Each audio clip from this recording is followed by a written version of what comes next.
Steven, your thoughts on the defensive performance in the second half last night that you guys were able to put together, and maybe what from that you can transfer to tomorrow? Transfer to tomorrow. It's well, what this team does, they didn't. The guards did a good job at probing off the screen because the bigs were just slipping out. So we didn't fully get into proper coverage, like jumping them. So it was kind of in between. But the guys that did a good job at like their guards, Ned's guards came off probing. And that's what the problem was. They were finding corners, 3-point shooters, whatever. So we fixed it in the second half, and we could carry that over to Wizards game because Gortat slips out sometimes as well. So it's that, it was a good little test for us for the guards to get in the coverage, but then also square back up onto the ball when there's no screen. I would imagine a guy like Wall is going to be somebody that puts a lot of pressure on your interior defense with his drives. Yes, yeah, definitely. Definitely does, especially in transition. So you stop him in transition and then, just kind of try and dictate where he goes. That'll be probably be ideal.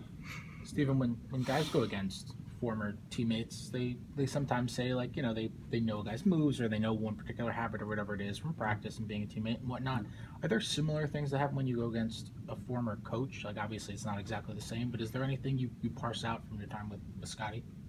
No, you're asking, since my time with him, does anything become easier? Is that what you're asking? Yeah, when you go against his playing team, inside? is there anything that, like, you think, like, okay, I know Scotty likes to run this on Yeah, videos, you know his plays, but it ain't the plays, mate. It's just like the execution. It really comes down to how well everyone's been drilling it and just the discipline of it, and how much pace you can run that play with.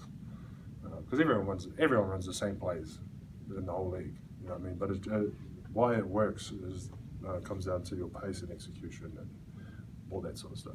So does it help?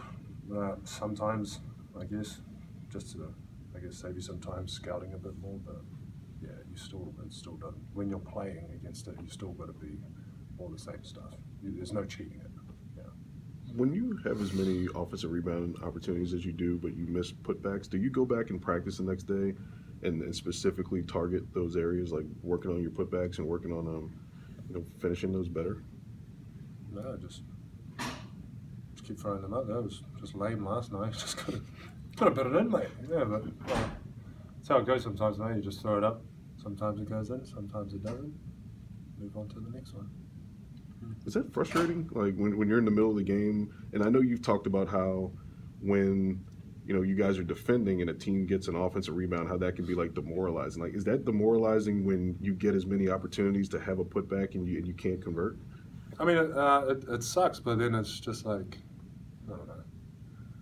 Yeah, it doesn't really. Oh, well, it does matter. Mm-hmm. Like, it'll be cool if it went in. That'll make things a lot easier and make everyone happy. So I prefer that. Right.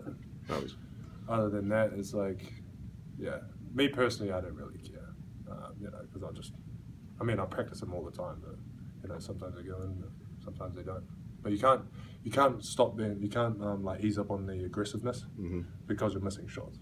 You know what I mean? Because even you just putting that shot up itself, that still puts a lot of pressure on the team for that aspect of the game. Does that make sense? Yeah. Same with a jump shooter. It doesn't matter if he makes a shot. If they run that action, that still puts a lot of awareness on that one play, even if they miss a shot. Yeah. So that's what I tell myself. I'm trying to ease up that I suck last night.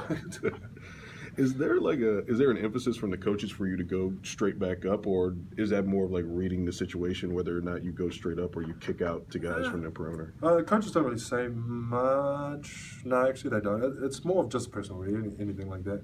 It's just a read. My read is if I'm on balance and I know I could kind of get up properly, I guess, strong, then I'll give it a go. Other than that, if it's one of those tip out ones that I get and then I catch it outside the car, I usually just kick out for 3 because they're more than it's still deadly because more than likely everyone collapses anyway. Always, for some reason, on rebounds, all of them collapse. And so your 3-point shooters are wide open. You just got to find them really quick. So it's a player's read, really. Yeah, depending on how you catch the ball. Steven, I know you're not one to promote individual accolades, but I'm gonna try it this anyway. You're you're pacing to be one of 10 guys since they started tracking offensive rebounds to average 5 a game this year. Does that mean anything to you? That just means that we miss a lot of shots, to be honest. It's really what it means. You got to miss a lot of shots to be a good offensive rebounder. I'm gonna push back against you right now. You lead the league in offensive rebound percentage too, and have one of the best in a long time. Like, do you take pride at least in that part of your game? I guess you could say so. But there's a lot of things I take pride in. I just know what my role is and what is required of me, and I'm just trying to help out in just a different aspect outside like the play, because we have our talented guys and whatever. We've got to make them score and whatnot. And I just thought, like, if we get another position, that'll be pretty top dogs. Will help us out a lot more. On the other end, like it feels like you have kind of a different rebounding role on both ends, and that you're supposed to go get them yourself on offense, and on defense you're kind of clearing space. What is the strategy for you on defensive rebound, just to be able to seal guys and keep multiple guys off the boards, even if you're not the one grabbing the rebounds? Yeah, because it doesn't matter. As long as the team gets the rebound, our team, it doesn't matter who gets it. So all my mindset is just to box out and try and box out whoever's coming in who may, pose as a threat to getting offensive rebound. That's pretty much it.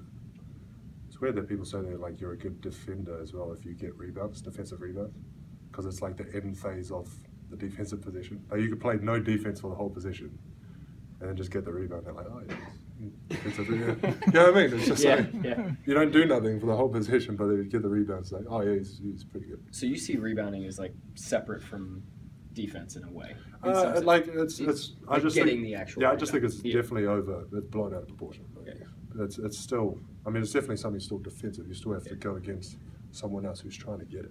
So there's that. But yeah, I think you got to pay the right amount of credit towards Sure. it. So yeah. From a technical standpoint, what did you see from Andre on that final defensive possession? What he did to make it so hard on Dinwiddie to get a look? Good. From my point of view, I haven't actually seen the video, but my point of I don't know. I was looking at a whole bunch of other stuff. The crowd, the fans. Yeah, just what is this? Just screwing around. I was just like, I thought they were going to run this. My mind, I thought they were going to do this other action that I seen them play, do. So I was locked into that. But I mean, from what I seen at the final shot, he took like a fadeaway something. So it's perfect, exactly what I wanted. If he made it, like it was, it's tough shot. So. Stephen, please humor me for a couple of fan questions. Fans want to know, do you cut your hair during the season? You cut your hair? Yeah, sometimes. Just get the old trim here and there. Like. So you're not growing it out like Samson for power or... Samson. Yeah. Bible character. Oh, is he cool? Oh, yeah. He gets power. good? He gets power from his hair being long. Oh, true. I'll take it. All right. Sure. Yeah. All right, one more for Steve. Cool. What'd you think of Jared Allen's hair? Who's that? The center for the Nets with the fro. Oh, it's pretty cool. Yeah. Oh, I'm a fan. It's different. Yeah, I like it. I'm a fan of the old afro. A lot of them do. I thought Dinwiddie had a little bit of a throw as A well. little smaller. Yeah, smaller one. Yeah. Just leave it there, right? Just leave it there. Steve, your defense.